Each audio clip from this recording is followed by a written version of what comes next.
The prevailing wisdom says John Schneider is aged out of the Executive of the Year race, a long-tenured GM too familiar to win the shiny new toy award, a consensus supported by internal league polling suggesting over 70. Welcome to 604 News Now, where we cut through the noise and expose the executive brilliance that the mainstream media is actively trying to overlook.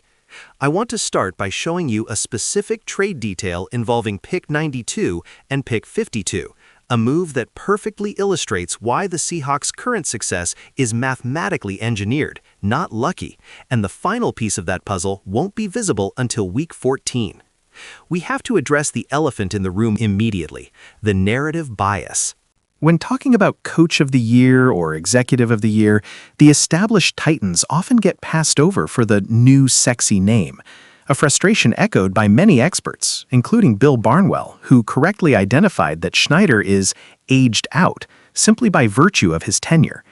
This is a critical misconception because it conflates longevity with stagnancy. John Schneider didn't just maintain the status quo, he navigated the most difficult waters possible, separating from a franchise icon and engineering a hyperspeed rebuild without falling into the Patriots' dark age or the post-Rodgers limbo that cripples most teams after monumental departures. The speed of the transition is the first pillar of the argument. You lose a coach like Pete Carroll, and the expectation is a 2 to 3 year valley, a necessary regression to strip the roster down. Instead, the Seahawks are sitting right now in the thick of the NFC hierarchy. Why? Because Schneider understood that the first move of any rebuild isn't a splash signing, it's a culture shift, and that starts with the right leadership hire. Mark Sheriff, amongst others, rightly pointed out that you have a potential Coach of the Year candidate in Mike Macdonald directly paired with a potential Executive of the Year candidate in Schneider. This isn't luck, it's delegation mastery. As veteran personnel director James Rourke noted, the brilliance wasn't just hiring Macdonald, it was having the humility to give Macdonald the keys and then stocking the cupboards with the exact defensive personnel he needed, not the personnel Schneider might have preferred. Schneider doesn't run the 3-4 scheme, but he put the people in position to run it flawlessly. But let's talk brass tacks, the asset management. People see the obvious moves, the Sam Darnold signing, which looks like a cheap, low-risk, high-reward bet on QB stability, secured precisely because of the pre-existing relationship with offensive coordinator Clint Kubiak, making the entire acquisition seamless and comfortable for the player. That's good, but it's not the genius move.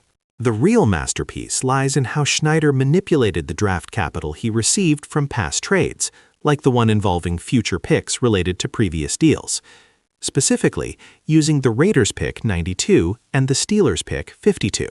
The true stroke of brilliance was packaging that 52nd pick with their original 82nd pick to aggressively move up to 35, securing an immediate difference maker, Nick Minori.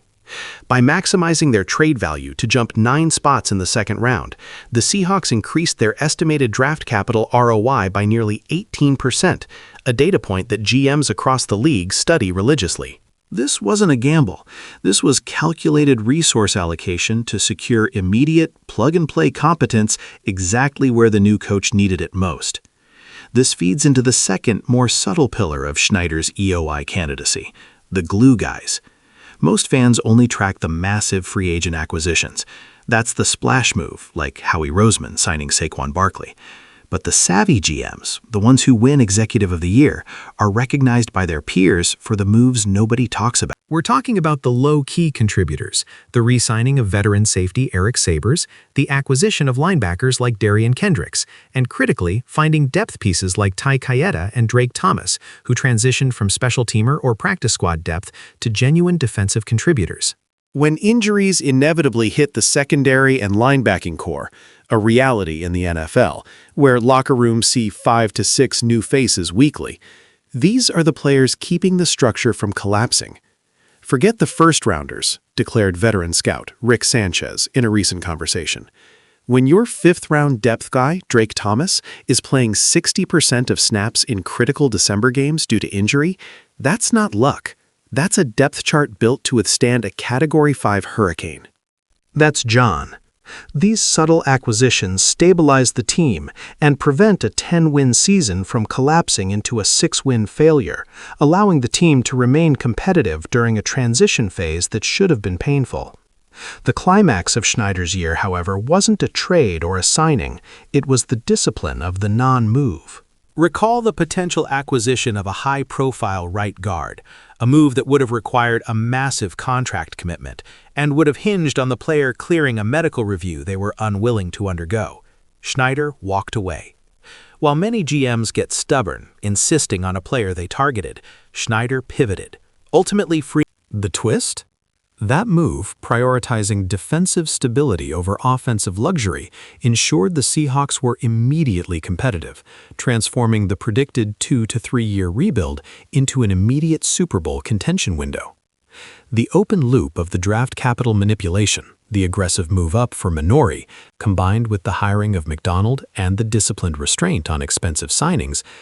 Schneider didn't just rebuild the roster. He accelerated the entire organizational timeline by 2 years, proving that sustained excellence doesn't age out, it matures.